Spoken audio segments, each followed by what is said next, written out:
സ്കൂളിൻ്റെ സമയത്തിൽ മാറ്റം വന്നിരിക്കുകയാണ്. അതോടൊപ്പം തന്നെ എന്താണ് മാറേണ്ടത് എന്ന ഡിസ്കഷനും നടന്നുകൊണ്ടിരിക്കുകയാണ്. സമയമല്ല, കരിക്കുലത്തിലാണ് മാറ്റങ്ങൾ വരേണ്ടതെന്നാണ് പലരും അഭിപ്രായപ്പെടുന്നത്. National education policy, stem education, 21st century education, skill lab, ഇതൊക്കെ തന്നെ കരിക്കുലത്തിൽ നടത്താൻ ഉദ്ദേശിക്കുന്ന മാറ്റങ്ങളാണ്. ബട്ട് ആ ഒരു ഇമ്പോർട്ടൻസോട് കൂടി തന്നെ സ്കൂൾ ലെവലിൽ കരിക്കുലത്തിൽ മാറ്റങ്ങൾ നടക്കുന്നില്ല എന്നുള്ളതാണ് മറ്റൊരു യാഥാർത്ഥ്യം.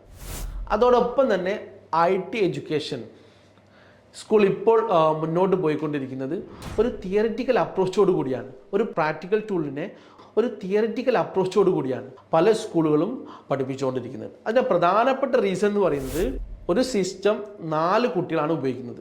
ആഴ്ചയിൽ 2 പീരീഡാണ് അലോട്ട് ചെയ്യുന്നത്. ഒരു പീരീഡ് ഡ്യൂറേഷൻ എന്ന് പറയുന്നത് 40 മിനിറ്റ്.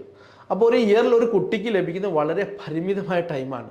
അപ്പോൾ നമുക്കറിയാം, ഏറ്റവും അഡ്വാൻസ് ആയി പോയിക്കൊണ്ടിരിക്കുന്ന ഒരു മേഖലയാണ് ഇൻഫർമേഷൻ ടെക്നോളജി എന്ന് പറയുന്നത്. അപ്പോൾ ഈ അപ്രോച്ച് മാറി അതൊരു പ്രാക്ടിക്കൽ രീതി അപ്രോച്ച് ആവണം. ഒരു കുട്ടിക്ക് ഒരു സിസ്റ്റം എന്ന രീതിയിൽ കിട്ടണം. മാത്രമല്ല, അവൻ്റെ സ്കില്ലിനെ ഈ IT ടൂളായിട്ട് കണക്ട് ചെയ്യണം.